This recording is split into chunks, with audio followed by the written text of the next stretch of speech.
IB Nation Sports Talk on a Monday. It is July 1st. Vince D'Addario. He's Vince. I'm Sean Stiers, by the way. Formalities out of the way. Feels like it's like May 1st out there today. The weather is just gorgeous. Like yesterday and today are my idea of perfect weather. You know what I mean? It actually got a little chilly. It did. Towards the evening yesterday, and that's what I'm talking about. Like it was like blue skies, a little bit of a breeze, right around 70 degrees, if not 69, 68. It's perfect weather, man. Perfect. I could go a little warmer than that, actually. But today, I think, would be closer to perfection. We're about 75 right now. 75-ish, beautiful sunshine outside. It's nice. Yeah. It is nice. My kids spent most of the day outside, which was good. Yeah, for sure. Especially, I mean, July 1st, but it is here. It is Canada Day. Happy Canada Day for all who celebrate. Father David, happy Canada Day. I don't know if he's our only Canadian listener / viewer. He's at least one of our most loyal Canadian listeners. I haven't seen him in the chat yet, but if I do, I will wish him a happy Canada Day. Yeah. When he comes in, maybe he's out partying. I mean, I don't know what they do for Canada Day. I know. I don't know what they do either. I saw that.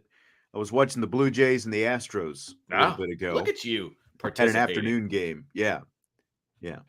What do they celebrate? What is the celebrate? I'm going to plead my Canadian ignorance here. I don't know. I don't know if it's like Canadian independence, like the invention of Canadian mist. Like I'm not Molson's. I don't know. Formerly known as Dominion Day. It celebrates the anniversary of Canadian Confederation, which took place on July 1st, 1867.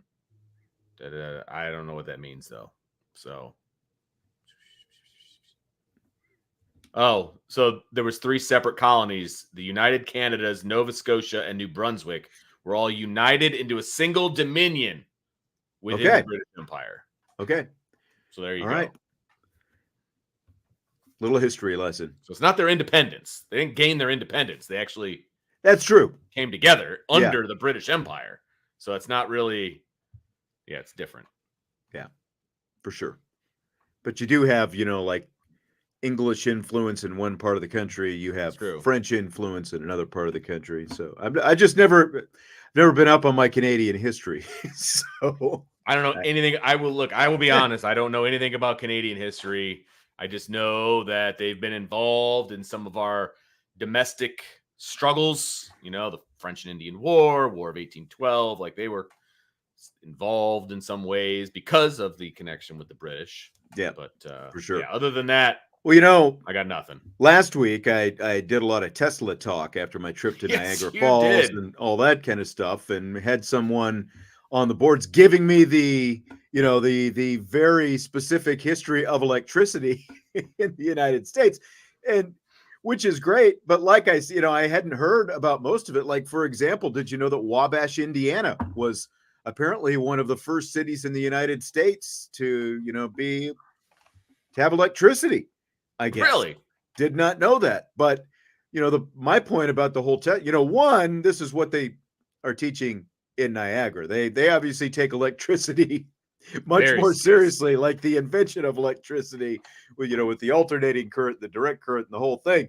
Like in the United States, at least my experience going through public schools in the United States, you went to a private school in the United States, but the focus on the invention of electricity is very brief, and 2, it is focused on Edison above all else. From what I remember, 100%. Right? The first time I've ever heard of Tesla or anything about Tesla is when the cars started to come out. So first time I heard about Tesla was when one of my roommates in the Army had a Tesla album. There was a rock band. Of Tesla, and they're big into Nikola Tesla. Like that's kind of like their guy. So the more you know. Father David just jumped in. He says, does he have to give a Canadian history lesson? We may have to have that, actually. I know. And then And then Salty says, Father David, they were celebrating you as a loyal listener. Ironically, you were not here. That's actually really good. It's very good, actually. That's pretty solid. Happy Canada Day, Father David. That's what we Salty. wanted to... Yes, our most loyal Canadian listener not here as we were talking about him. Father David, in as short of a response as you can make it, what is your relationship with England? Like the British Empire. Canada's relationship with England? Like currently. Because I don't know what it is. I don't know. Are they in charge of Canada? Is it just a mutual friendship at this point? Like, what is the relationship? That's what I need to know. Because isn't like the whole, the king is still our king. Okay. He says. Okay. There you go. So they are part of. They're part of the empire. Yeah. Okay. So there is no independence. They're still part of the empire. Okay. I didn't know that. They remember the Commonwealth, he says. I did not know that. That is actually very interesting to me. I knew there was they do still, like God Save the Queen, right? Or is it God Save the King? It's God Save the King now. Yeah. Yep. We are a constitutional monarchy, says Father. Okay. Okay. All right, eh? Just like England is a constitutional monarchy. Okay. All right. Good to know. Good to know. Interesting. Here's something else I know. What do you got? Notre Dame football training camp starts 30 days from today. What do you think about that? Is it that fast? Is it coming up that quickly? Like we've got all these countdowns over the weekend. It's like I keep seeing, Notre Dame 60 days to Notre Dame football. No, it's 61 30. Training camp. That's the start of Notre Dame football right there. Because where you'll be able to come each and every day once training camp starts and get training camp nuggets, useful information. That's right. IB. Irish Breakdown, baby. Podcast, irishbreakdown.com. Hit that like button while I'm thinking about it. So it's coming, baby. July is finally here. Joe says the longest 30 days of the year. I think we just went through the longest 30 days of the year personally. It is interesting because this is the only month of the year for me where I don't have any school. There's no school in July. Which means we've now hit July, which means it feels like I've hit the peak of summer and it's starting to go this way, which it's not the case. We're not even halfway through summer yet, but that's what it feels like. It feels like we've hit it and now I'm on the backside and I don't like that feeling. I don't like it at all. Yep. I got you.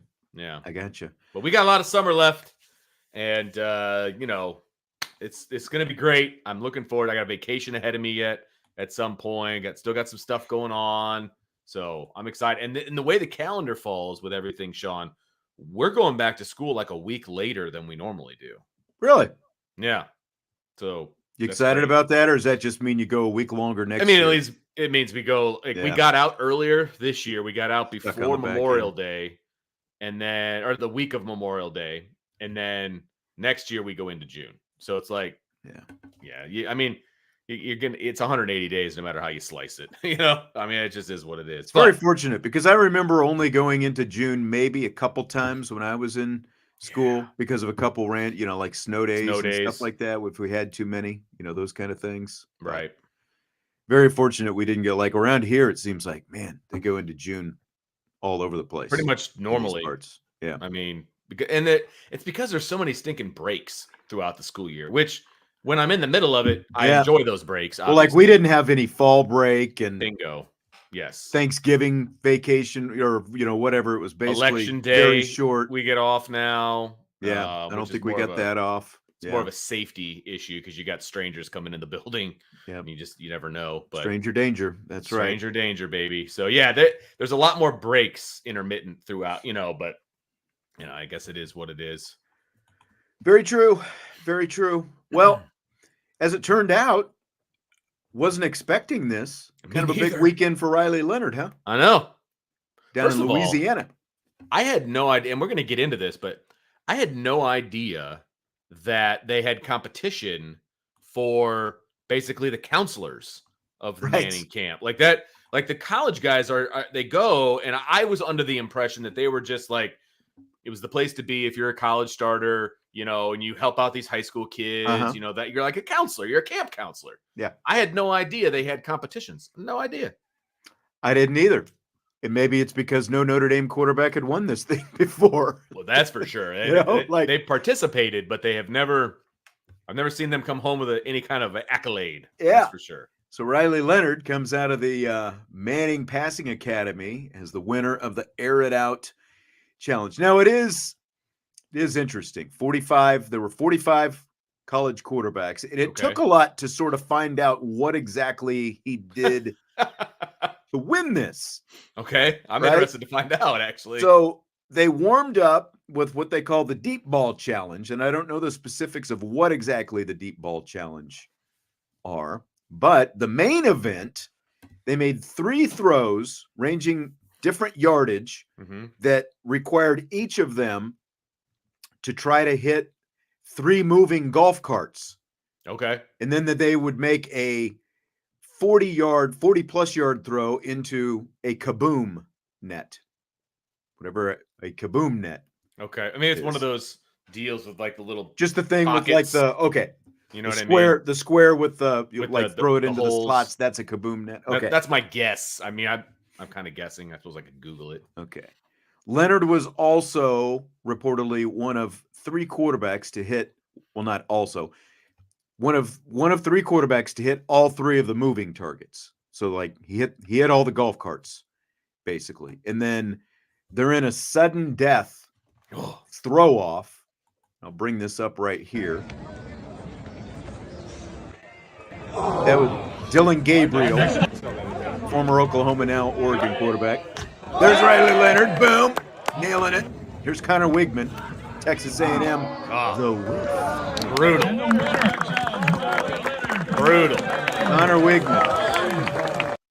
That's an interception in my book. What I just saw there. I mean, it might be incomplete because there might not be anybody anywhere near where that ball fell down. Xavier Watts is taking that back to the house. Now, if that was the throw off or whatever, the sudden death, then that means he had to have done something good, I guess, to get to that point.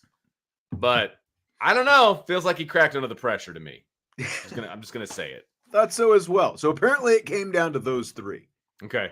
So, and I mean, already, we didn't even get to start talking about this, and Andre just came in. I'm glad he had a win, but we Notre Dame fans want a championship. It's not good enough that he goes and he beats out nearly 50 starting quarterbacks from around the country in this thing. I don't even care. I just want a championship. Don't even waste your time, apparently. Take what you can get right now, Andre. Take what you can get. They're not handing out national championships in June. All right? They're just not. No, they're not. And then Andre says, nope. So how big a deal is this, do you think, Vince? It's a deal. I don't know if I would say big deal. It's a deal. Big deal, little deal, no deal. Yeah, right. It's a deal. Right now, look, I'd rather have him win it than not win it, right? Now, does this mean that Notre Dame's going to win all their games and he's going to win the Heisman Trophy? Of course not. But the fact that he was down to the finals with the guy he's going to face off against in the first game of the season, I do think is a little apropos. I did kind of like that, the symmetry of that, or the foreshadowing potentially of that, and I like the fact that Riley Leonard came out on top, and it wasn't close. So I mean, that was great. But it's good to see that he's doing these things, all of these great things that no Notre Dame quarterback has done in the offseason before. And so it gives us hope. Hopefully it's not false hope, but it gives us hope. Yeah, and I mean, look, all the things you hear about Riley Leonard is he's a guy who's competitive. He gets the competitive juices flowing and all that kind of stuff. And, like Joe is asking how serious was the competition? Well, I mean, I don't know. I mean, that was the competition. Yeah. And like it was, I like the fact that it was pretty smooth and effortless for, he just kind of stood there. It's not like he's like, like sweating that moving, mechanical dummy out there. He just kind of looked and he fired and he popped it. Again, he had to hit some moving targets and stuff like that. It's like, look, to me, like how serious was the competition? Well, to me, it's more about, and again, this doesn't all of a sudden now Riley Leonard is a Heisman Trophy finalist or whatever because he won this thing. But Connor Wigman was there. Dante Moore and Dylan Gabriel were both there. Carson Beck was there. All the names. Jackson Dart, Quinn Ewers, Graham Mertz, Jalen Milroe, Garrett Nussmeier, the LSU quarterback, Cade Klubnik, Drew Pine was there. So it's like these are all very significant quarterbacks from around the country. And it looked like, from everything that we've seen, a fairly relaxed setting and stuff like that. But it's a nice little notch in your belt if you're Riley Leonard to go down there and say you won this thing, right? Look, if you're going to compete in something, why not go win it? All right. I mean, I want a competitor in that position for my team. And, it's like Michael Jordan was one of the most competitive people that you've ever met, right? He wanted to win at poker. He wanted to win at whatever he was doing. Checkers. He wanted to win. Yeah, throwing that quarter up against the wall. Right. Seriously. So, whether it was a relaxed atmosphere or whether it was a die-hard competition, I don't care. He wanted to win. He did win. I'll take it. I'll take the competitor all day. And here is someone from On3 was down there, and here's part of the write-up that they had on what they saw from Riley Leonard. They said, Leonard flashed a big arm on Friday night. He won the event after forcing a 3-man overtime that resulted in only Leonard hitting the downfield moving target. That's the video that we just showed there. With former LSU offensive coordinator Mike Denbrock now at Notre Dame, Leonard has a chance to be one of the country's most talked about quarterbacks this fall. That could be good or bad, but yes, I agree that he could be the most talked about. Absolutely. And this doesn't hurt the press for Riley Leonard going into the season. Because this is probably the last time that you're going to really see him do anything until training camp opens in a month, in 30 days, right? And so he's got all this positive mo going into that. That's fantastic. I like it. Well, he was there last year as well. And here's a write-up from last year after they had, just some like quick little write-ups. When it came to his showing at the Manning camp, Leonard made a number of big-time throws. Caleb Williams and Drake May are talked up as the top draft-eligible quarterbacks, but Leonard could sneak up on the board in a hurry this fall. Again, that was from last year's Manning camp. That just backs up my point that I made before. I don't remember what show or when it was or whatever, but my point that going into the 23 season, Riley Leonard was talked about as a potential first-round draft pick. Yes. And, and with only 3 years of college, right? Because he's the same age as Caleb Williams. And so that was the talk swirling around Riley Leonard until he got hurt. And then he obviously fell off of everybody's draft boards. So I'm just saying, I think people have a convenient memory when it comes to who Riley Leonard is. And all they can remember is the fact that he got hurt by Notre Dame. Yes. And the issue. And look, those are all important pieces to the story. Don't get me wrong. But from a talent standpoint and from what he did in 22, there was a lot of buzz about Riley Leonard going into the 23 season.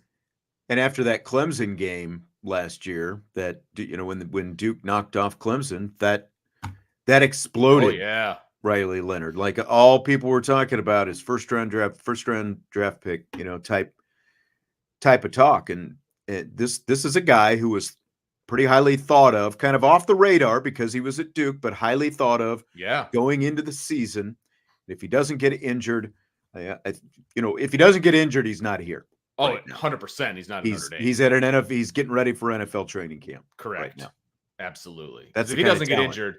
If he doesn't get injured with the way he was playing, going into the Notre Dame game and how he played at the beginning of the Notre Dame game, he's definitely getting drafted. I don't know if it would be first round or whatever, but there's a lot of guys with, in my opinion, a lot less talent than him that got drafted in the first round.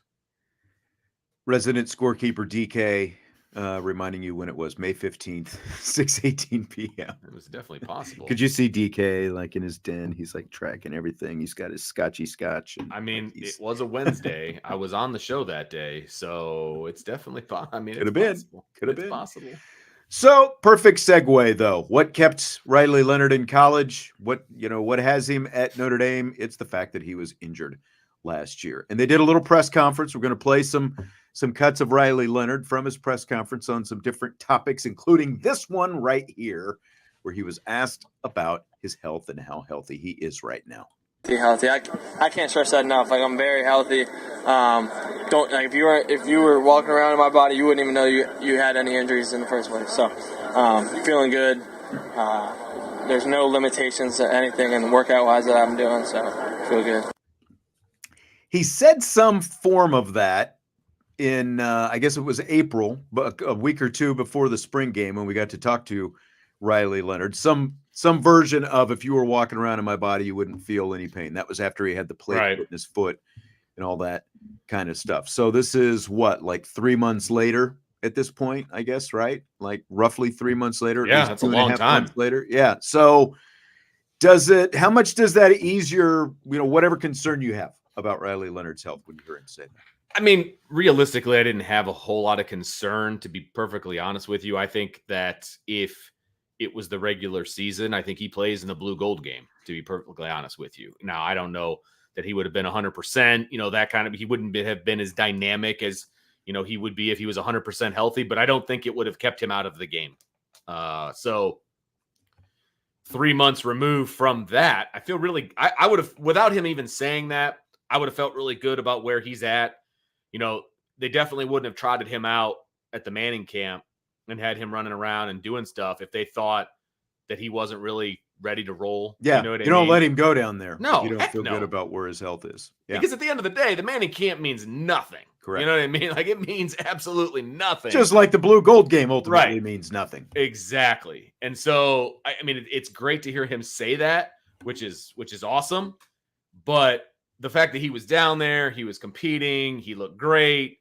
I really have no worries whatsoever. Now, there's always going to be, I think, in the back of everybody's mind, if some defensive lineman or something goes low on him or something. But you would have that for any quarterback. Exactly. Right? Exactly. That's why they have all the rules in the NFL about hitting below the waist or below the knee. But look, I think he unfairly got labeled a quarterback with a history of injuries, basically based on one thing that happened to him last year. He tried to come back and play, kind of had problems with the toe, and obviously, there were lingering things with the foot because he never had surgery when he was at Duke. And so, injury history became his label.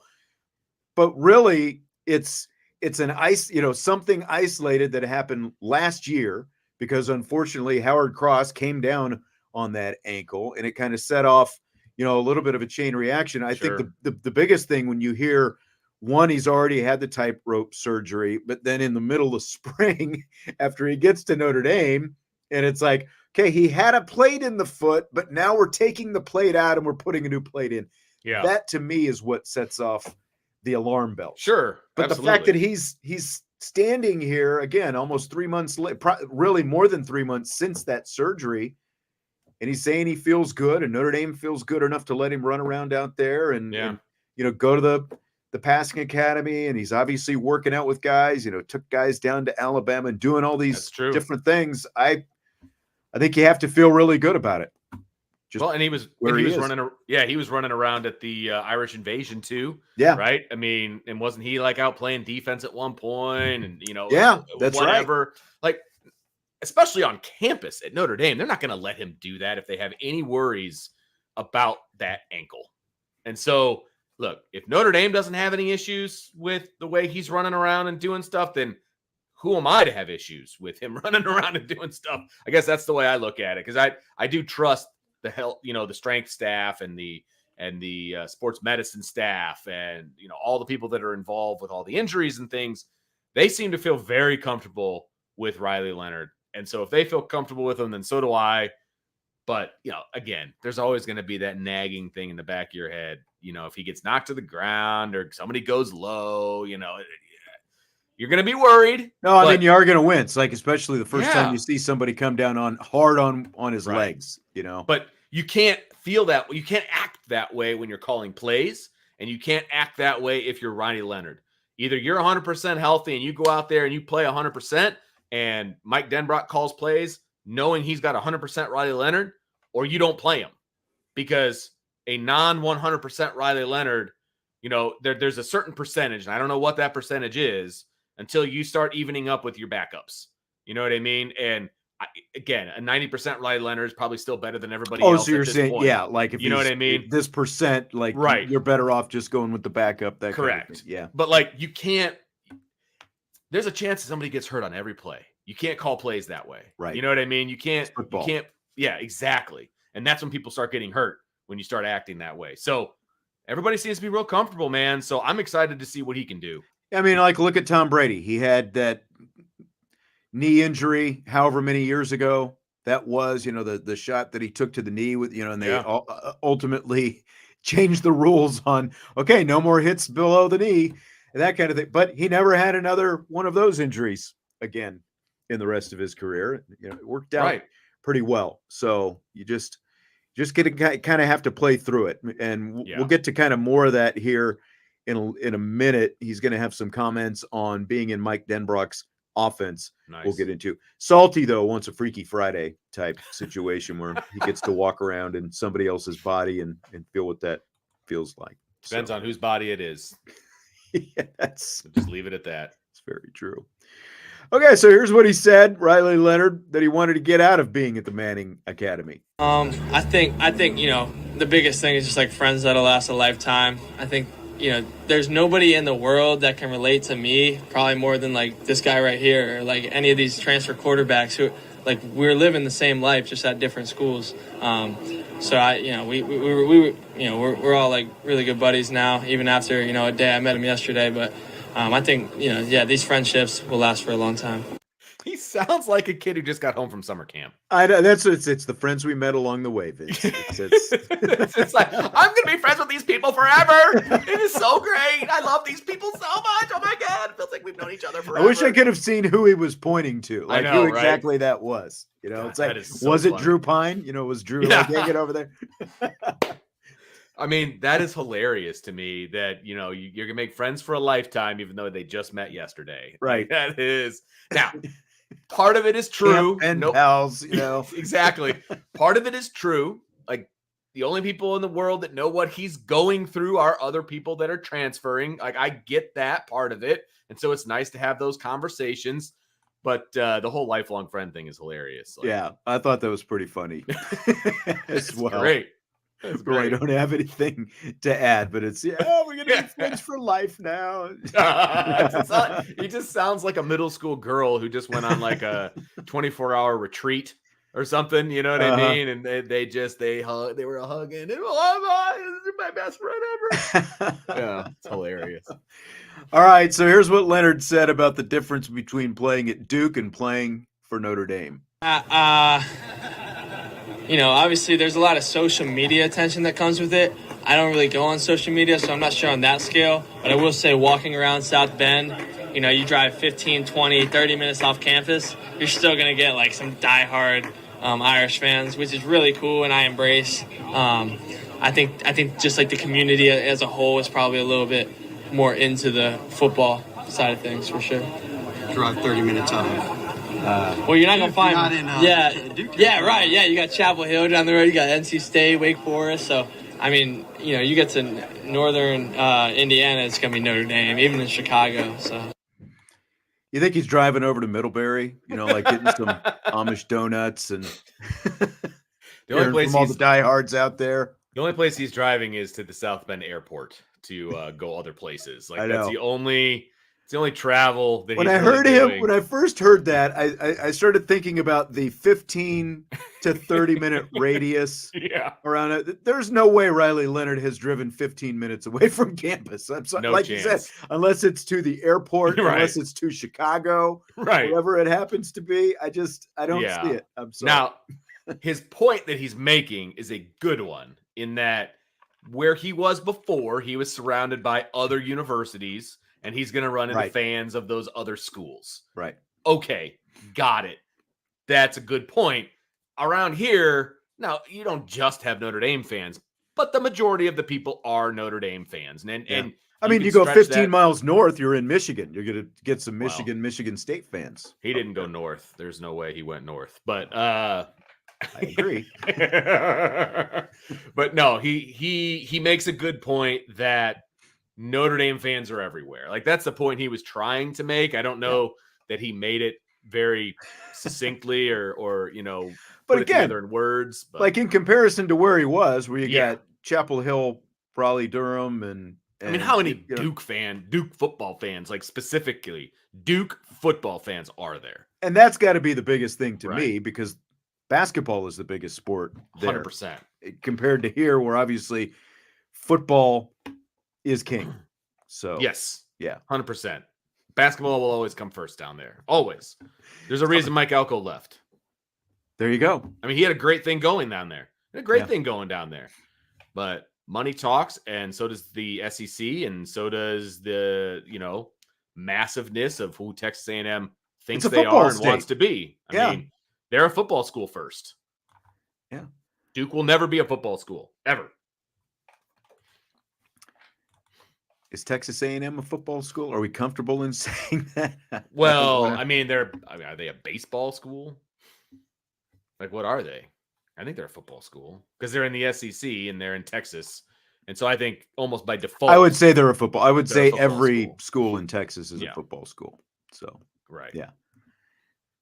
See what happens if Sark leaves in a few years, if Denver or if Elko does what the baseball coach did and jump ship, and that's a whole other story. That is a whole other story.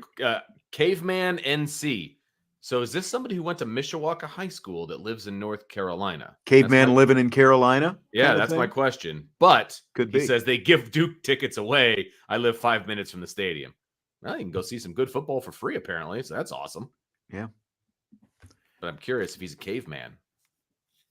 Our caveman roots, man, they run a little deep for you and me. I witnessed Krzyzewskiville when I was out there with women's basketball this past season, walking around. They were camping out like a full week before whatever the next home game was, I think. Like they've got the tent set up. Yeah. The whole thing out there. They've got porta-johns set up for them out there. It's a very elaborate production. Wow. I would doubt that they're camping out like that for Duke football games. I would be surprised. Oh, he said born and raised in North Carolina. Oh, so he's a Carolina caveman is what he is. All right. Good deal. Good deal. Yeah, I can't imagine they have a hard time, or I can't imagine they have a hard time filling the student section in basketball, but I would imagine at times they have a hard time filling the student section for football games. Right. Don't really have to camp out for those. Especially now, you lose head coach who had kind of brought you back a little bit. You lose a guy like Riley Leonard. I would imagine interest is going to wane a little bit this year. Yeah. And I'm not a huge fan of their head coach, the new one. So I guess we'll see what happens down there. But yeah, he was given a raw deal, though. His last gig.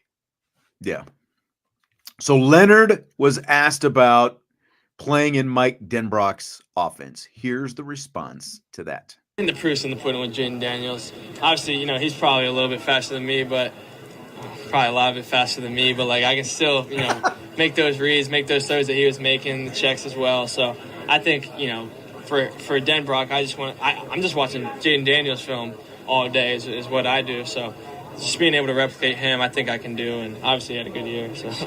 That's someone who covered Jaden Daniels. Just slide and you'll be good. Yeah, right. So I got to work on that too. But yeah, slide and I'll be good. I agree with that. Let's start at the end there, Vince. Sliding, work on the slide, learn the slides. He needs to be out there figuring that out for sure. When to get down. The sideline is your friend. Sticking your nose in there for the extra yards. Yeah. I mean, if it's third down, you need to get that first down, lower that shoulder and get it, big boy. But if it's not, then no. Get down, sideline, get out of bounds, whatever the case may be.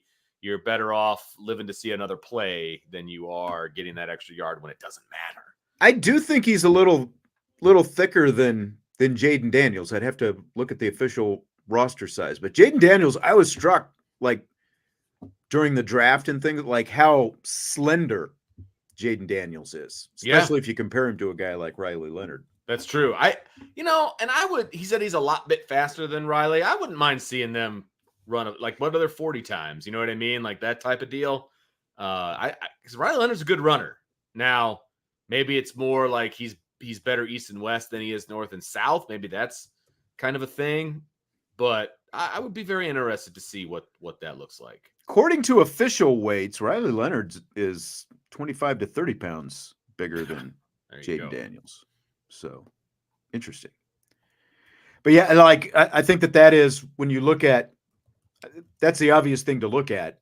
Mike Denbrock coming from LSU. He just had Jaden Daniels, and now you've got Riley Leonard, another mobile quarterback. Might not be a carbon copy of Jaden Daniels, but that's like I mean, it makes perfect sense that Riley Leonard is just sitting there watching everything that Daniels did last season with the kind of season he had. I mean, he won the Heisman, right? I think there's a lot worse people to emulate, and since it was your offensive coordinator's offense, I do believe that Riley Leonard can make the checks and make every throw that Jaden Daniels made. I do believe that, right? And so, look, their games are fairly similar, really, in what they're able to do from a physical standpoint. And so, hey, man, keep studying, and I'm okay with that.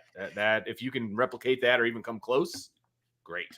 Well, and Leonard said this spring that the offense that he played in at Duke the last couple of years is really not that different from the one that he's going to be playing in under Mike Denbrock. So that's going to help as well, between the fact that you've got, I mean, again, like, I think that's what's got a lot of people obviously so excited about the potential for this offense, right? Absolutely. The only question is, where should our expectations be? So I thought what we would do is kind of take a look. We've got Sam Hartman's stats, now a different offense, but we've got Sam Hartman's stats at Notre Dame last year. We've got Jaden Daniels' stats at LSU from last season, playing for Mike Denbrock. So I thought we'd take a look, like, where potentially do Riley Leonard's stats, when this season is said and done, where do they fall? Are they closer to Sam Hartman? Are they better than Sam Hartman? Can he be better than Jaden Daniels? So let's take a look. Let's start off with completion percentage. Okay. Sam Hartman completed 63.5% of his passes last season. Daniels, 72.2% of his passes. That's craziness last season. I know. Craziness. Big time. So where do you think Leonard falls this season? Well, completion percentage. Look, he's not gonna complete 72% of his passes. Okay. That's obviously not going to happen. Now, he just won that accuracy challenge now. I mean, he's hitting moving golf carts, Vince. He's nailing moving golf carts at the Manning Passing Academy. The best he's ever done in his career is 63.9%. Right. Based on the stats I'm looking at. 2022 season. And that was his best season by far, right? Now, I think that will go up slightly with Mike Denbrock at the helm and with the wide receivers that he has around him. Okay, so we've got 63.5 and 72.2. I would be ecstatic if he hit like the 67 percent area. Like that would be great if he got into that neighborhood. And I think that's possible. I'm saying like 66% probably is where I am. 66 to 68% for Riley Leonard. I'll be really curious to see, like, just how much, like, is it just being in this system that sort of helps facilitate that? Because obviously Daniels, from year one to year two, just across the board, his numbers exploded in his second year. Riley Leonard's not going to get a second year under Denbrock, but his best year in 2022, he had already played at a higher level in that season than Jaden Daniels had at Arizona State prior to going to LSU. He was still more of a project going from Arizona State to LSU. Big time project. Yeah. Agreed. Exactly. All right. So like I said, I'm in that 66 to 68% range for Riley Leonard this season. What about yards per attempt? 8.9 yards per attempt for Hartman last year, 11.6 for Daniels. This is actually kind of a tough one because, and I'm not real good on what is good. You know what I mean? Like what is passable for a really good offense kind of a deal. Mm-hmm. You look at those numbers and you see Hartman 8.9, you see, 11.6. You'd love for him to be in the middle someplace. I mean, he's going to be closer to Hartman, I think, than he is Daniels. Part of the problem last year for Hartman and the Notre Dame offense is they weren't downfield enough, right? Like, I mean, that's been a continuing problem for Notre Dame really the last few years, for going back to Brian Kelly to where we are right now. I think that we thought that with Hartman, it was going to be more downfield last season. Sure. And receiving core didn't help him enough. All those different things. It's all intertwined. But I think between the fact that I think that Leonard does have a stronger arm and he is going to have receivers who should be able to complement him more as downfield options. I think, again, like, is he chasing that 11.5? Maybe not. But even if it's 1.1 yard per attempt better, that gets you to 10 yards per attempt right there. And I think that looks pretty good. Yeah, I like double digits. I'd be in that. I'd be a fan of that. That'd be great. Yeah. DK has a question for you, though, Vince. Why do you hate Riley Leonard? Because it's just ingrained in me. I mean, it's just where I'm at. Believe me, Vince hates everyone 22 years and younger, other than the kids in his house. They're well. Depending on what day it is. Yeah, depends on the day. But no, I'm a Riley Leonard supporter. I'm excited. I think he's going to be a perfect fit in this offense, to be honest with you. I'm expecting big things. I am personally trying to tamp down my own expectations at this point. I've said this before when we're talking about, stat projections and all these other things. I'm always way over here in the glass half full category. I'm trying to lower my expectations so I am not disappointed, but at the same time being realistic, right? And so I'm trying to look at stats from the years before and all these different things, but not get too excited. And then if he goes over my expectations, hey, happy days are here again. Let's go. Andre wants to know what we consider downfield throws. 20, 25 or more. Yeah, I mean, they didn't stretch the field with they haven't stretched the field. Like, look at the year before with Drew Pine. It was even, I'll have to go back and see if I can find that here real quickly. But yeah, like, you're talking about the ability to take some shots downfield. Like, an explosive pass play is fairly loosely defined by 20 yards downfield, like 20 yards. A 20-yard pass play is considered an explosive play, 20 yards plus, right? So are they able to hit more of those kind of pass plays?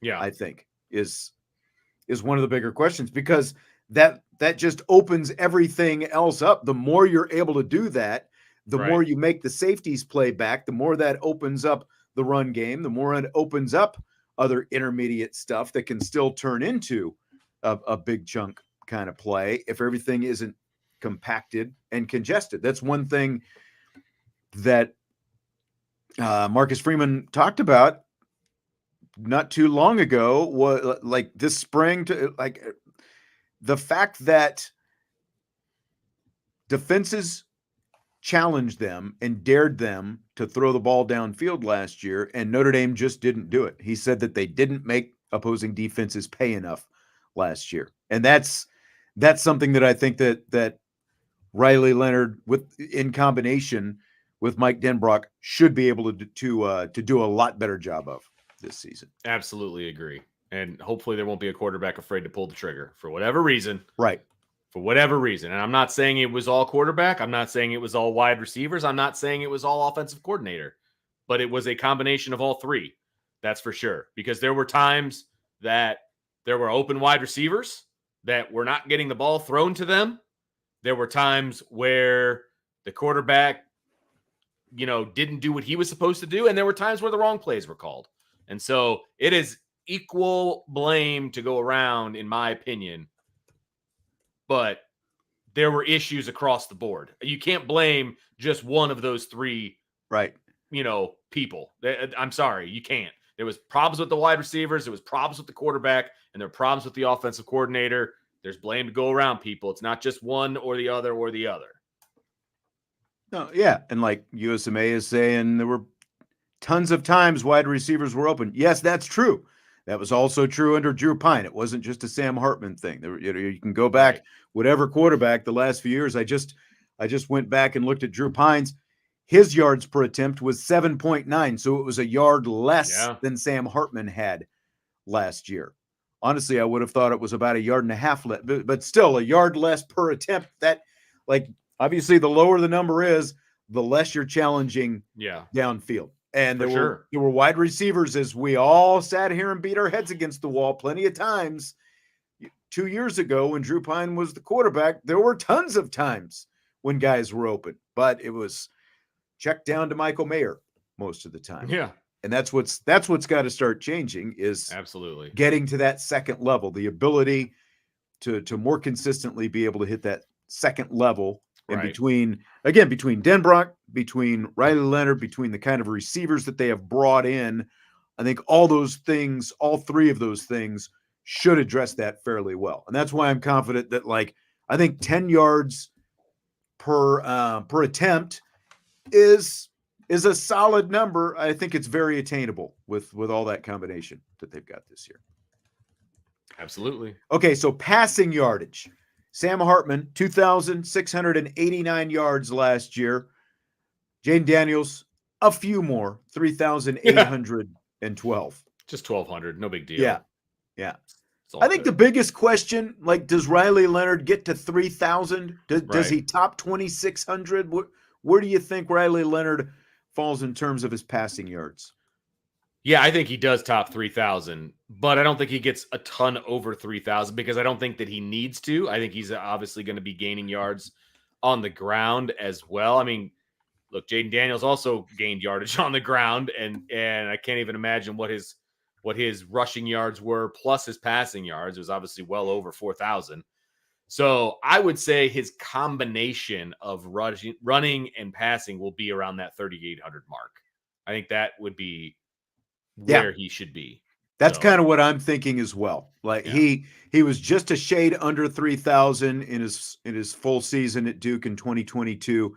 Had 700 plus rushing yards to go along with that. So that put him, that combination. It's nuts, just the kind of total yards that Jaden Daniels had last year. He was over 1,000 rushing yards and almost 3,900 passing yards. But yeah, I agree. I think that Riley Leonard is somewhere in the vicinity of 3,000 passing yards. And again, we're basing this on probably a 13-game season. Like, do you base this on just the regular season, or are you going to, like, 13 with a bowl game thrown in there? Because, I mean, I guess Hartman's stats were only 12 games for that matter. So maybe he's a little bit more had he decided to play in a bowl game. But, yeah, it wouldn't have been a ton more, but it would have been more. I mean, probably add 250, 300 to that. I mean, you look at the success that was had in the bowl game by the quarterback that did play for Notre Dame. I feel like there could have been some success there for Hartman as well.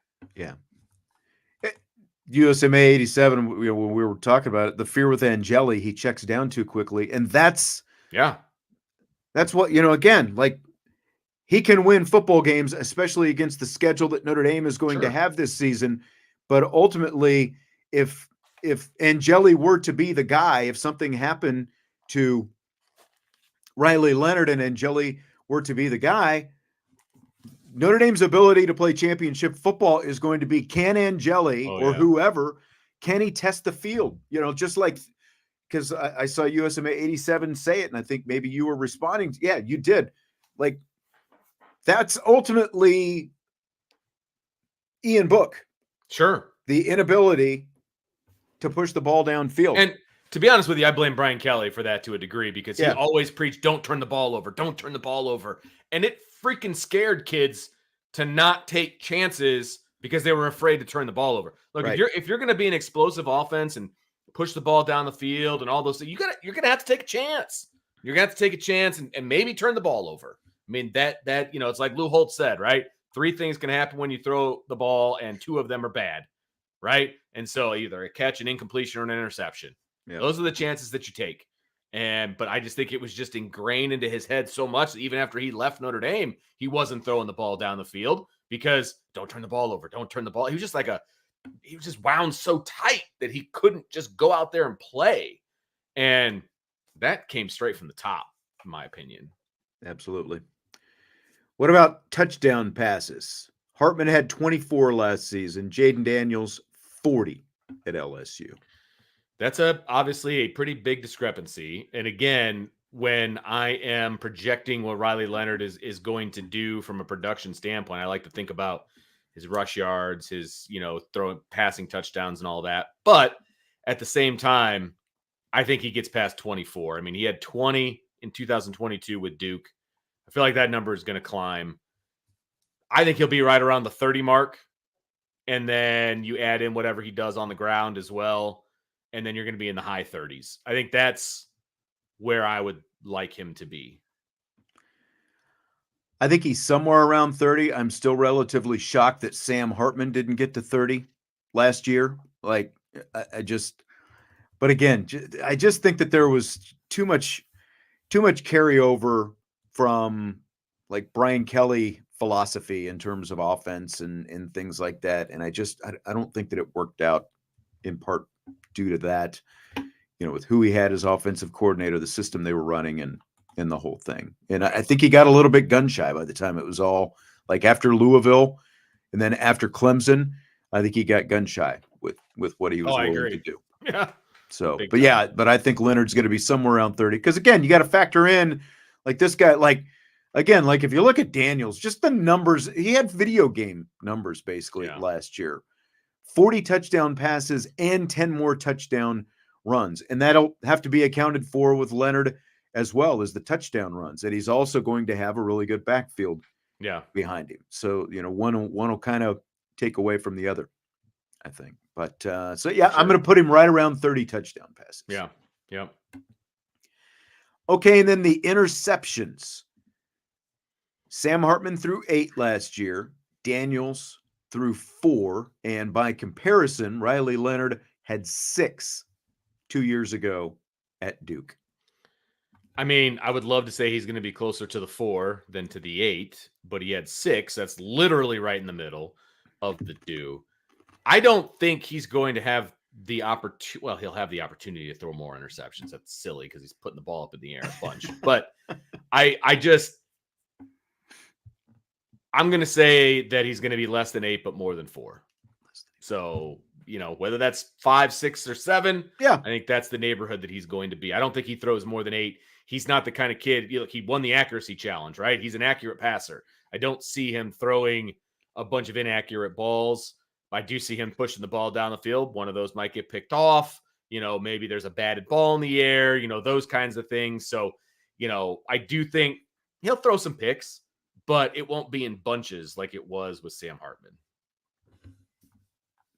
Would tend to agree with that. Andre puts the over-under at 7. If I was going to do this, I'd put it at 7.5, just because then I've either got it. Because if it's 7, I've got to say 6 or 8. But if it's 7.5, it can still be 7 or 8. I would put it at 7.5, and I would probably put it under as well. Because the other factor in this, based on the schedule they're going to be playing, and obviously what we think they're going to do to this schedule and the defense that's going to be a factor in this as well. He shouldn't be put in a situation where he has to throw a lot of passes in the second half, especially in the fourth quarter. And he might not even be out there in the fourth quarter. I mean, that can obviously affect some of his other numbers as well. But I think that because of that, because they should be playing with comfortable enough leads, I don't think he's going to be put in the position where he's got to throw the ball a lot. Yeah. Obviously with the exception of what you would probably consider the 4 big games: Texas A&M,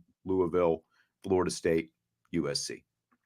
Even USC is a little bit, And you got to remember the wins, the losses that LSU had. I mean, there was a decent amount of throwing going on because of where those games were and them trying to come back and right. try, there was I think there's going to be more pass attempts for LSU last year than there will be for Notre Dame this year, based on the way the games played out. So I don't know if there's going to be as much opportunity for Riley Leonard to hit some of these marks that were hit last year. Predicting the stats for Riley Leonard. I like it. It's a lot of fun. We'll see. I'm probably going to be dead wrong. I mean, it's what you do on July 1st. Yeah. Right?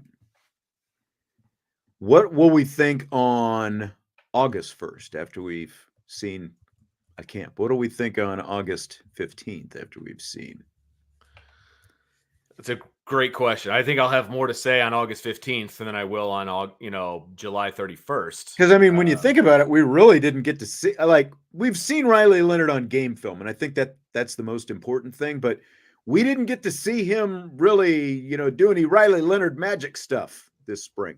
That's true. We got to see him warm up a bunch. Yeah. That wasn't all that exciting. Wear a headset. And we're not going to see much on the first day either, because they're going to be out there in helmets and jerseys, and that's it. And so we're not going to see a whole lot there. We're not going to see anything unless they let us see like the jersey scrimmage that they have in the fall before they get into, game prep, that kind of a thing. I think they usually let us see that. I'll have a lot of opinions at that point. Until then, I'm sure you will. The jury's still out, my friend. The jury is still out. I like where things are trending. I like what I'm hearing. I like what I've seen on film. All of those things. But I need to see him throw into Notre Dame people, Vince, under duress. If you could walk around in his body, you'd feel even better about it right now. You're probably right. I'd feel really good about it because I'd be 22 again and a Division I athlete. Man, so I'll tell you what. Some things just ran through my head that I'm not I bet they did. I bet they did. Father David wants to know if we know how many practices we're going to get to see. No, we have not received any kind of schedule yet. All we know is that Marcus Freeman, in that closed door little sesh a month or so ago, said that July 31st, first day of camp. Right. So that's all we know. Typically, within a week or so of camp, maybe two, we'll get the itinerary emailed. So a couple weeks, and maybe probably a couple weeks down the line. Yep. My guess is we'll get the first practice, we'll get a scrimmage, and then we'll get a bunch of 5-perioders. You know what I mean? We'll get 2 full practices. One doesn't really matter because it's the first day, but they always give that to us. And we'll get a scrimmage, I would hope, and then a bunch of, hey, you get to watch them warm up and then do some individual drills and maybe see the kicker's kick and the punter's punt, which this year is actually something that I want to see because they're both new. Yeah. So there will be more eyes on the punter for sure during training camp. Mr. Thor, James Rendell. Yep. Just cracks me up, man, how he's already who he is and he has done nothing. I know. Nothing. I've always said, Vince, you should be from Missouri. Show me state. Like, you've got to see it. I do. Got to see it to believe it. Need to see something. I need to see something. I need to see all these parts working together. That's what I need to see. My only question for you right now, are you ready for rapid fire? Oh, that was a professional segue, sir. You like that? You like that? You're going to get a round of applause from me. All right. I am so ready for rapid fire. Yes. Okay, so we did some wide receiver predictions at the end of last week, and one of our listeners sent us a message saying we're sleeping on Deion Colzie and KK Smith because we didn't have either of them in any of our predictions. Remember, we were trying to predict minimum 30 receptions, 500 yards. Those were the benchmarks that we were looking at, and, in terms of our confidence of who would get there. So do you buy or sell that we're actually sleeping on Colzie and Smith? Huge sell. And here's why. You can't sleep on a senior. Okay. We haven't had an opportunity, or we have had the opportunity to see Deion Colzie. Does he have natural receiver ability? Sure does. But for many different reasons, he hasn't been a factor for the first 3 years that he's been on campus. And so if he does break out, awesome. But again, if we're going to talk about being from the show me state, I'm going to need to see a full year of Deion Colzie either healthy and or on the field because you didn't get passed up by guys that are younger than you. Right. Because that's been the problem in the past. And he hasn't proven that he can be a relied on wide receiver. And so that's why there's no way we're sleeping on Deion Colzie. I'm sorry. He has the ability to do it, but he hasn't even come close to doing it up to this point. Absolutely. He has shown in flashes that he can do it in practice. Like we saw, he had a nice little blue gold game, but I'm not going to get bent out of shape because he's been here for 4 years now. The guy has 16 career catches for a little over 300 yards in his first 3 seasons.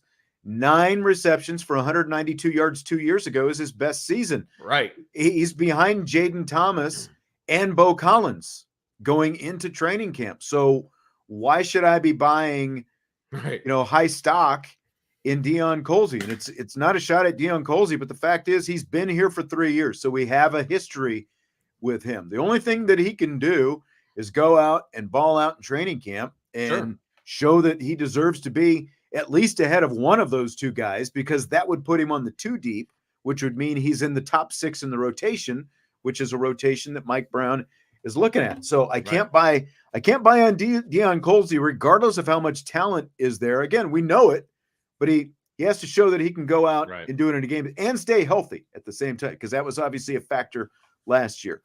As terms of KK Smith, again, didn't play in a game last season. Nope. He had a flash or 2 during the spring, but there's not enough to say, man, KK Smith is someone they're going to really rely on going into his sophomore season.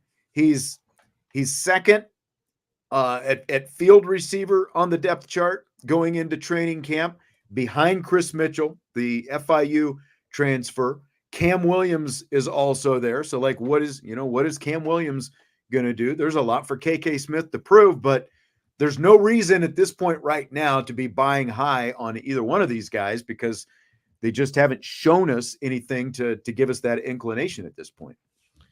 And KK right now, by my estimation, is the 4th slot receiver. Like that, you're pretty far away from getting on the field as the 4th slot receiver. So he's got a lot of work to do to bounce past all of those guys. And so maybe he can do it, maybe he can't, but he's not a guy I'm putting my money on based on where he's at on the depth chart right now. I mean, does Smith get more reps than Jaden Harrison? Right. Or Faison or Greathouse? No. The answer is no. At best, right now, he's the number 6 receiver. At best. Oh my gosh. Yeah, absolute best. And it's he's way past that. Right now. Look, that doesn't take anything away from him. He didn't play all year last year because he had a shoulder injury and the whole thing. I saw him more on the bicycle on the sideline than I did in a game. So he's got a long way to go. Yeah, and in terms of production last year, Tobias Merriweather was the 6th most productive wide receiver, 14 catches, 284 yards. So if that's kind of use that as your barometer. As you're looking at KK Smith, a guy with 0 experience, right now, are you confident that he's going to get to that even? As of right now, again, there's just nothing that says that he's even going to get to that. That doesn't mean that he's not still going to have a nice career at some point, but he's much lower on the depth chart because they went out and brought in a lot of guys with a proven track record, which is what you needed to do. If you name off, your top 6 receivers, right? And we did this the other day. I still have it written down on my notepad right here. Then you start naming 7, 8, 9, 10. Where does he end up? Are you going to play him before Gilbert? Right. Are you going to play him before Deion Colzie? Are you going to play him before Cam Williams? Are you going to, if you say no to all of those, then he's 10th right now of a 6-man rotation. So, he's got a lot of work to do. I'm not saying he can't do it, but again, I'm not willing to put my money where that statement is. What do you think about this from Brian? He says there will not be a 6-man wide receiver rotation with Denbrock. Maybe 4 if they want to be a real offense. Oh, so you're saying there's going to be even less than 6? Yeah, this is what Brian is saying. Wow.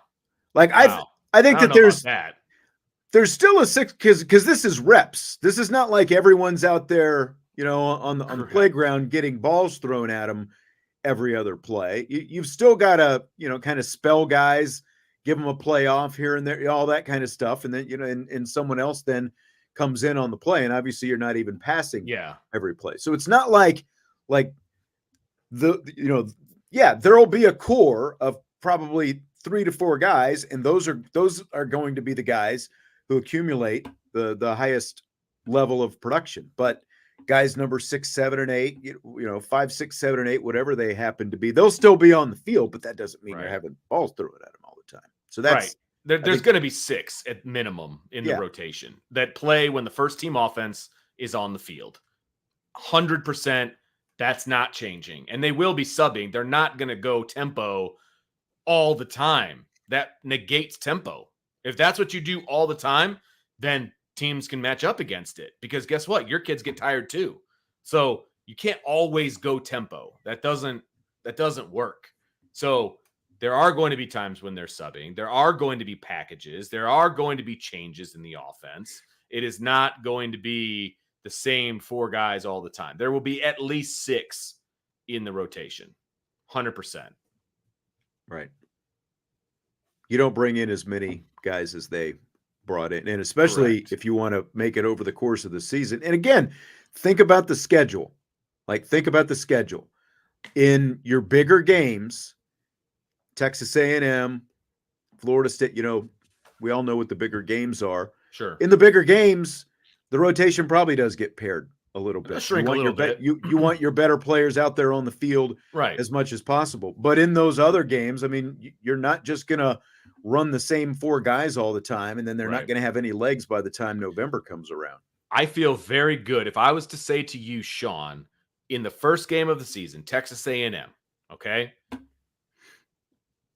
6 is the number. Do you think Notre Dame will play 6 receivers in that game on offense, period? Do you think that will be a question mark, I should say? Do you think Notre Dame will play 6 receivers on offense in that game? I'm not talking special teams, none of that. Do you think 6 guys will line up on offense at any point in the Texas A&M game? Now, this is a little bit of a trick question. I'm going to say yes because of the heat, because the heat's going to be a factor. I absolutely think you're going into the season. Yeah. From a packages standpoint, from a heat standpoint, right. From a just wanting to get different bodies out there based on matchups. Yes, there's going to be 6 at least. Right. So, there's going to be at least 6 in the rotation. And if you're going to run out 6 at A&M, you're going to run out 6 against Florida State. You're going to run out 6 against, USC, who, name your opponent, right? There'll be more that get run out against the lower opponents because then you've got garbage time. I'm talking about the starting offense. When Riley Leonard is the quarterback, how many wide receivers are they going to play? It will be a minimum of 6. I agree. Yeah. I totally agree with that. Fill in the blank. Notre Dame commit Noah Grubbs winning the accuracy challenge at the Under Armour Future 50 over the weekend. Is blank. Cool. Great. I think it's great. It's a nice feather in his cap. He's still got 2 years of high school. 2 years of high school left. I'm not ready to, anoint this kid after his sophomore year. No anointing lotion. No anointing lotion coming at this point. And so I think it's cool. It's great. If I want anything from a young quarterback, it's going to be accuracy, because as he gets older, the arm strength will then follow and he will get stronger, bigger, stronger, the whole thing. So if you're starting from a point of accuracy, that's fantastic. So awesome. And this is a guy who's going into his junior season of high school. So he's obviously still pretty young. Yes. But what you want from these guys, especially once they are committed, is you want them when they go to these events where there are other recruitable and, committed themselves players at the same position. You want them to be able to excel when they're in the same, on the same field as those guys. So yeah, it's, it's cool. It's no end all be all by any means, but the fact that it's an accuracy thing, I think, is really good as well. The more accurate, great place to start, man. But yeah, just keep shining. Just keep shining. Right. Got another year. Keep shining. Keep smiling. Like that. All right. So got another Riley Leonard comment. Another one from down at the Matting Passing Academy this weekend. This one, he's talking about 2025 commit Deuce Knight. Always willing to learn, always asking questions. And for a guy who, like you said, might be the highest Mississippi quarterback recruit of all time, it's impressive for him to be as humble as he is and just so eager to learn. I brought him over to Fairhope to come train with me, and all he did was, kept his head down, asked questions, got his reps when he needed to get his reps, had no problem, throwing check downs. It was just, he's a great kid.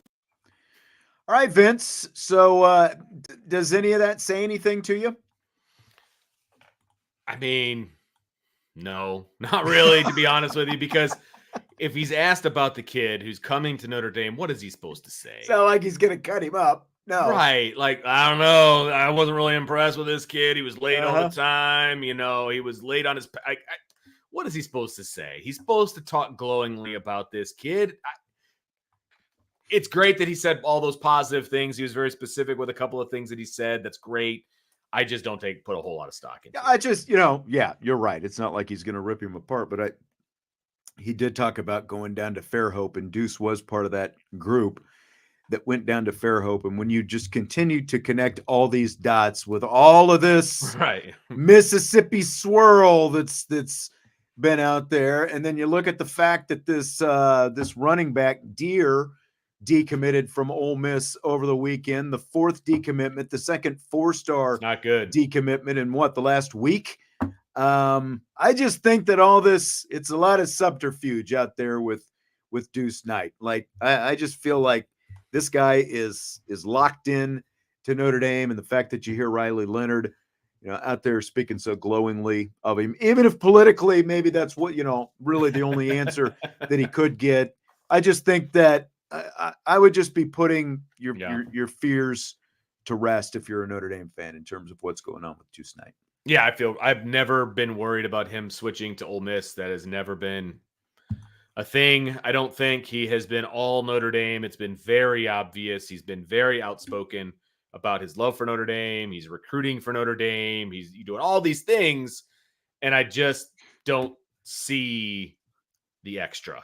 You know what I mean? It's all for clicks. It's, even when he's asked questions, he talks about Notre Dame. Like, he doesn't talk about Ole Miss. He just says, yeah, I've gone there. Okay. We just got done going to like 10 different colleges. That doesn't mean anything. You know what I mean? Like, I'm sorry. It just doesn't mean a whole lot. That's his in-state school. Of course he's going. Like, I don't see a problem with it, but yeah. So Vince, most of college athletics, like the governance is run by the NCAA. They have one president of the NCAA runs the entire show. College football runs a little bit differently, of course. Its championship is run by the College Football Playoff, while the NCAA sponsors the championships for all of those different sports. This is a question that I've seen floated out recently.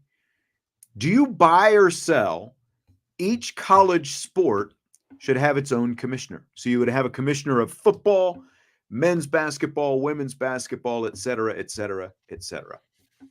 I sell it because I bet you that there's a deputy commissioner that's in charge of every sport. I would almost bet that.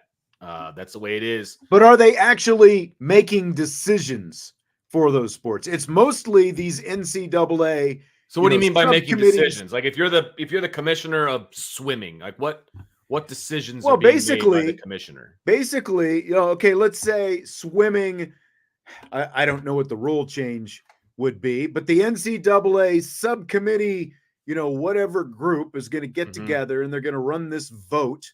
Right. And, this subcommittee is going to make these decisions, for the sport of swimming or baseball or softball or whatever it happens to be. Yeah, I think there should be there might be a deputy commissioner who is at least theoretically assigned to that sport, but how much actual, input that person has in how the sport is run, I don't know.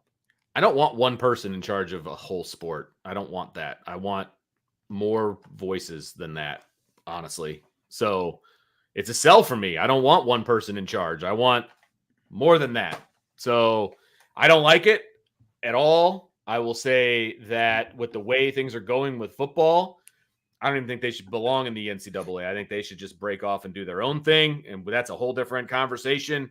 And there should be like a committee that's in charge of football Like, I'm fine with that.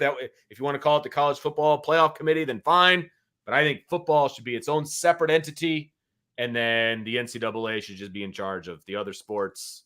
And like, if you're making a rule change in like track and field or something, it should not be one guy deciding that rule should be changed. It should be, there should be more voices than that.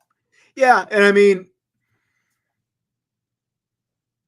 again, this is an idea that I've seen sort of floated externally. And, when you look at the responsibilities of the commissioners of professional sports, whether it's the NFL, baseball, NBA, whatever it happens to be, there's more than just rules changes. I think, because like the owners of those teams, essentially become the subcommittee, right? And they vote and they do all this, so it's not just the commissioner making the decision, but at the same time, like one of the bigger responsibilities of the commissioner of each professional sport is negotiating the TV contracts. And that's all done.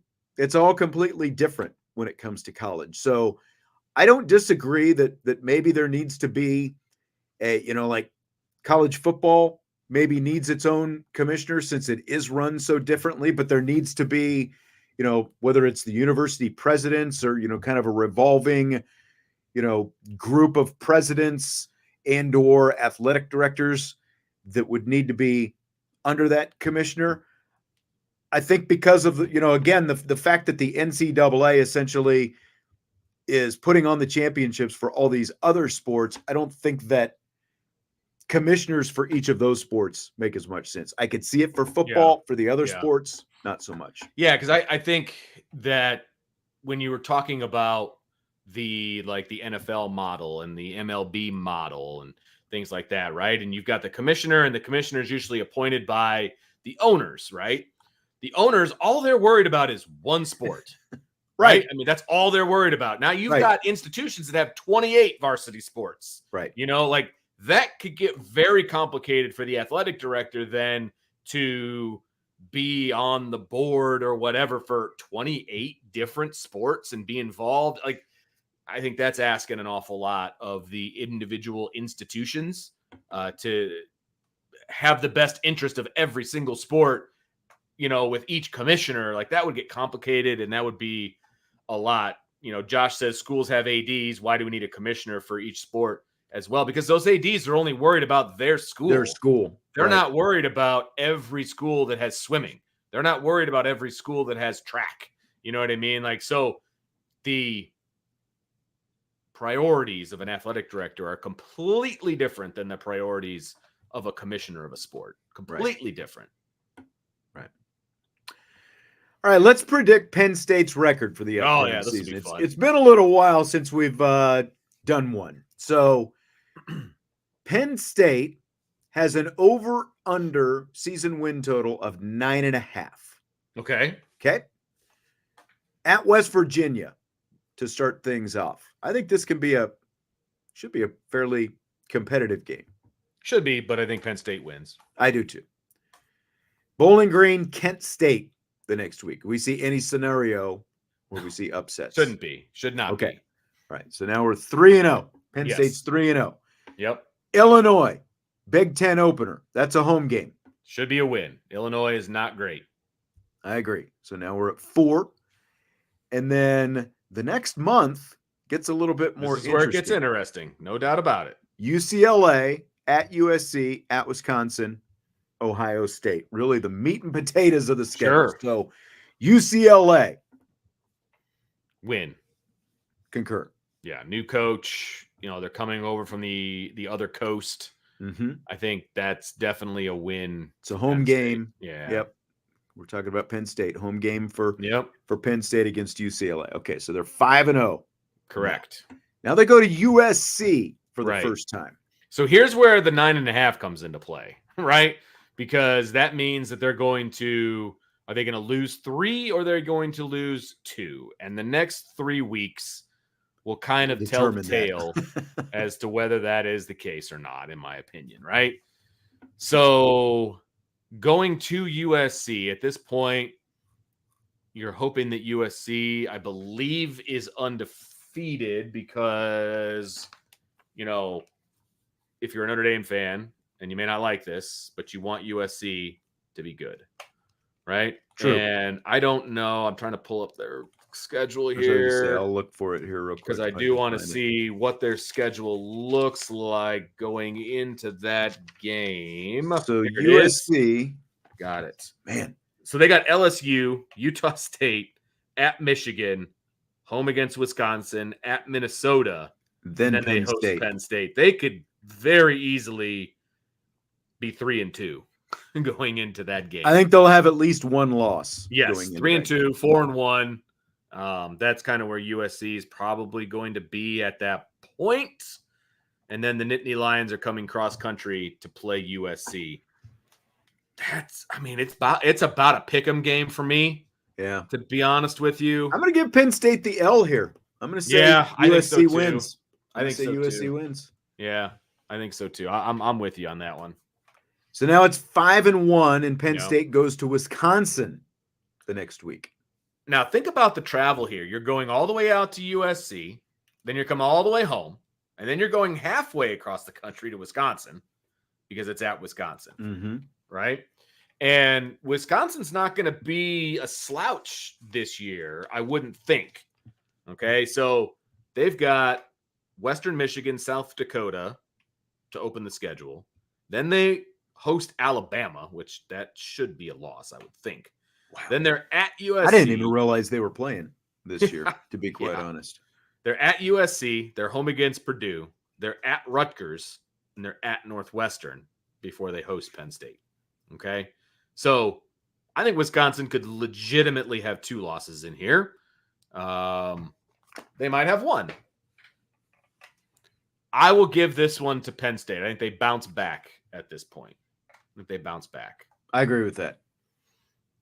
Bounce back after USC, even though it's another road game, because really this becomes, for them staying in playoff contention, that becomes a must win, assuming that they lose at USC. And I might even amend mine a little bit and just say between USC and Wisconsin, I think they split those games, whichever order that they happen to come in. Yep. So, agreed. So they'll be 6-1 coming out of Wisconsin, hosting Ohio State with their playoff hopes still on the line, in the balance. Loss. I'm sorry, they're not beating Ohio State. I know. I don't see it. They could host them. It doesn't matter. I still think that's a loss. So now they're 6-2, playoff hopes presumably dashed, unless they're the Big Ten. They're still in the Big Ten. They can sneak into the Big Ten championship game. Yeah. Here's the thing about Penn State, and I said this when we were previewing the Big Ten the other day. Penn State would have made it into the playoff, the 12-team playoff, 6 of the last 8 years, because they live in that 9-10 win window every single year. You know what I mean? Like, they have all the hype in the world. They lose 2 games, and they're out of the 14 playoff. They would have been in the 12-team playoff most of the time. I think that's where they're at again this year, if I'm being honest. So, I don't disagree. Yeah. Here's the problem. Ooh, Sloppy Joe says they'll be undefeated going to Ohio State. Do they beat? Oh, if Penn State is undefeated. Okay, well, I'm sorry. What were we going to say, Vince? If Penn State is undefeated going into Ohio State, they still lose. But either way, they're not going to beat Ohio State. I'm sorry. It's not going to happen. The problem with the last 4 games, and I don't want to rush the situation here. No, that's okay, because I was kind of lumping them together as well as I looked at it. So they're home against Washington, at Purdue, at Minnesota, home against Maryland. If they've got 2 losses coming out of Ohio State, I think they lose one of those games. Ooh. I don't know which one. I don't think it matters, to be perfectly honest with you. I think they lose one of those games, and that puts them at 9-3, and I guess I would take the under of the 9.5. Yeah, I think that I would agree with that, because then if you've got 2 losses, you lose that Ohio State game, and that's your second loss, then all of a sudden, what is there to play for down the stretch? Because again, you might because of how big the conference is, and who knows what's Right. going to happen week in and the out, clout, week in, week out. But because the SEC and the Big Ten are both going to be pushing for 3 slots each, if not a 4th, depending on what the landscape is. You know what I Right. mean? And so, if they're 10-2, I think they get in. To be perfectly honest with you, if they're 9-3, I don't think they do. DK's coming at you. That's because Jesse's not here. I'll take it. Someone's got to pick up Jesse's slack, right? That's fine. It says when Vince speaks in absolutes, just put $10,000 on PSU over OSU. Yeah. If you put $10,000 on Penn State to beat Ohio State, you're in line to win a lot of money because they will not be favored in that game. No. Not a chance. Egg Bacon Bizkit says Penn State never wins with a shoe under Franklin. It's actually a home game. So it's a home game. But it'll be a whiteout, I'm sure. Night game. I mean, we've been waiting how many years right for Penn State to be able to beat Ohio State, but they haven't. So right. I'm not going to bank on them this year, and yeah, I'm going to go under as well. I'm going to say a 9-3 season for Penn State. I like your logic. Yeah, I mean, and it's hard to pick out maybe where some of those losses will end up. I just feel like they'll have 3. And so one of them will definitely beat Ohio State. There's my absolute for you. And then the other 2, who knows, because it's Franklin. He's not a good coach. I'm sorry. Good for a loss. He is good for a loss. Someplace. Yeah. Okay, this is one that I saw the Dan Patrick Show use recently, and I thought it was kind of funny. If you received a championship ring, because I like the theme of like you had the College World Series and the NBA champion, like the finals and stuff going on. So you had different championships. If you received a championship ring and it had an error on it, would you A, send it back and get it fixed, or B, just keep it? This is easy for me. This is an easy question. And I don't know what the argument is on the other side, but I'm sending it back to get it fixed. How often are you going to win a championship, especially at the professional level? Like, how often is this going to happen? I want my ring to be correct. Like, did they make the second D little? Did they? I mean, what's the mistake? You know what I mean? Like, if they spelled my name wrong, I'm getting it fixed. Right. 100%. It's not like they have to pronounce your name, but right. The minimum is, like spell the name right, whatever. Because there actually was. Did you see the Chiefs? Actually, maybe that's where they got this. The Chiefs, there was a mistake. Was there? But it was inside.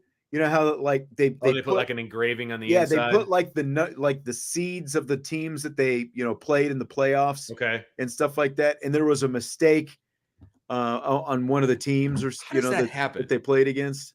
How does that happen? I mean, seriously, it's a good question. Those things are worth buku dollars. Like, how does that happen?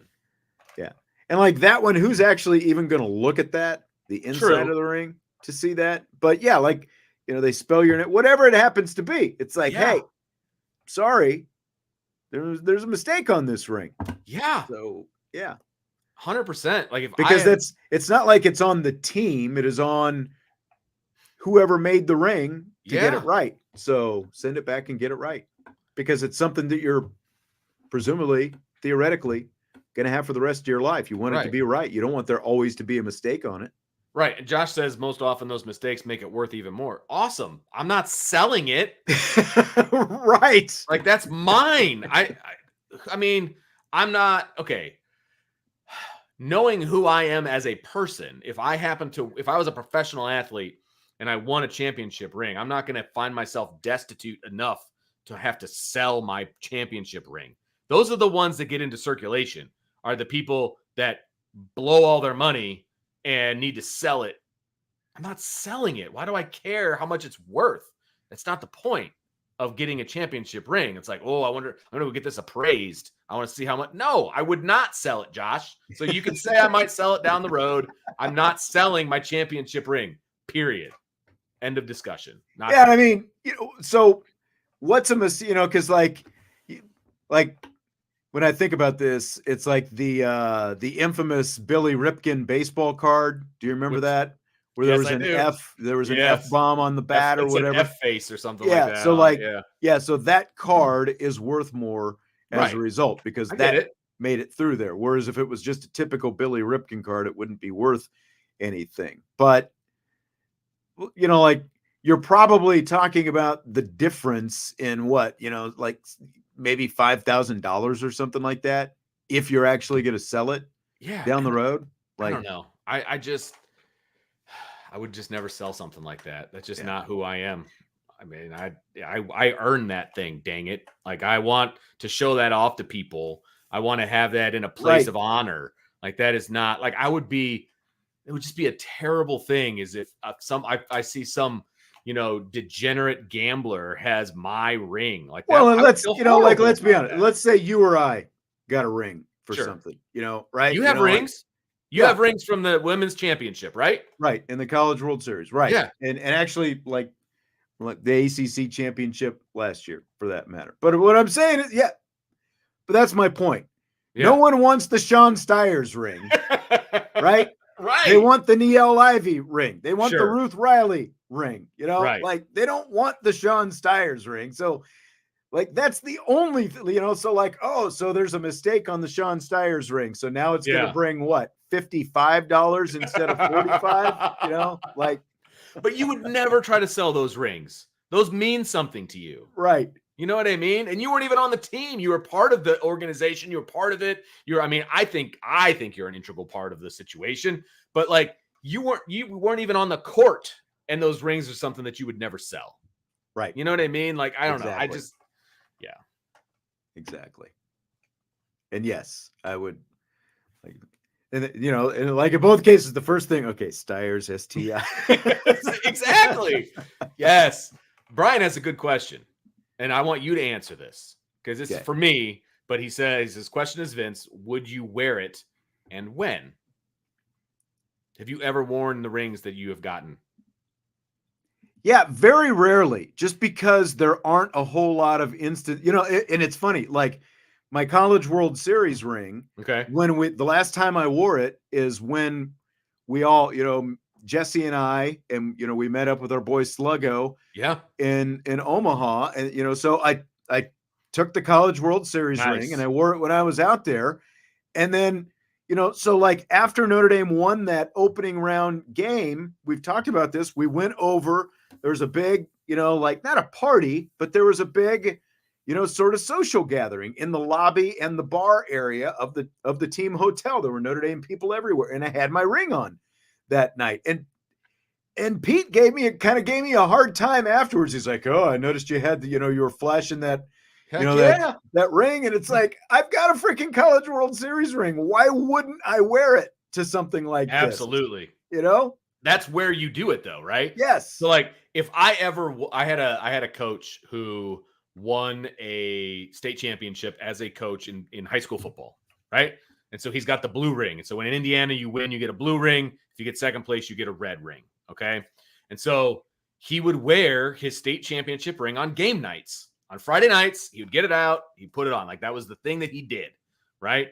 That's the kind of thing I would wear a ring to. It would have to have some sort of a meaning to it, or, a reunion of that team, or something along those lines. It wouldn't be like, hey, I'm going to Duncan, I'm going to throw my ring on. Like that's not. And that's the thing. It's like there aren't enough like is like in terms of the women's national championship ring, like probably twice a year when a big game comes up, I'll throw that ring on.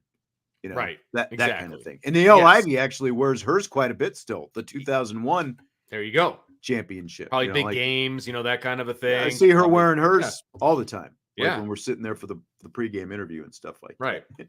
No, Joe, I'm not talking about the fancy Roach Hotel in Council Bluffs. I was talking about we went to the hotel where the actual team was staying and where there was, more than questionable things going on in and around. Let's just say that the hotel that we stayed at didn't have a bar. They didn't have they didn't have a proper lobby, let's put it that way. So, but yeah, that's, very few and far. And, like maybe even every once in a while, like I see Tim Priester, like he's got a College World Series ring from that same season. I'll see him wearing it to a football game now and then. And I really, for media covering the team and stuff like that. there are you can count them on one hand. Actual media members that follow the team the whole season. Right. And I'm sure he was rewarded for that. I mean, he's Exactly. a baseball alum as well, which I'm sure doesn't hurt that situation. But yeah, that's awesome. Yep. Yeah, I'm trying to think. Otherwise it's just like very few and far between. They mostly stay. I've got like a little box that I keep them in with some other stuff. That's awesome. Like that is so cool. You break it out every now and then, clean it up. Yep. So the question is, next year with women's basketball, we all think they're going to be really, really good, right? Right. What is the basement of games that I need to show up to and do with you to get a ring? To get a ring? That's all I want to know. That's a good question. That's a good question. Because did your co-host get a ring too? Because she's not there all the time. She is there for the big games. Well, I think that she contributes to the program in other ways that probably it's like that's fair. Automatically gets a ring, which I will never be able to do. So there is that. That's right. Salty. I would wager that there could have been a by the hour. I know there was a monthly rate because like when we pulled into the parking lot, it was one of those, kind of like it's a few steps below a Motel 6, but like the Motel 6 where you've got the balcony, you've got an upper level and a lower level, and you've got like a balcony and a rail on the outside of the motel. We walked up and there was a guy sitting outside, and this is after midnight. He's sitting outside his room on the balcony in a lawn chair eating chicken. Nice. Yes. I thought you were saying he was like urinating off the balcony. No, fortunately, like no. As far as we know. But yeah. That's great. That's fantastic. Door was always locked. Can imagine. All right. Well, that's going to do it for tonight. Appreciate you being here. Ryan will be in for tomorrow. Jesse will be in as well. I think I need to check and see if he's going to bring back that whiteboard because we got the 4th of July, of course, on Thursday. Yeah. Thursday. What I'm thinking is, are you going to be here Friday? Friday. I think so. Yeah, I've got it on the calendar. So yeah. I'm thinking what we're going to do, since there's no show on Thursday, I was thinking about a 3-man we in, we out on Friday. Okay. I'm in. About that. You haven't done we in, we out before. So I'm in. Okay. See? I'm in for we in, we out. We in for that. I think that's what we're going to do. So just so everyone kind of knows what's going to happen. Nice. Later this week. All right. Well, that's going to do it. Hit that like button before you leave. If you would, we do appreciate it. Joe says yes. Okay, Joe, just for you. Boom. Cha-ching. We will talk to you tomorrow on IB Nation Sports Talk.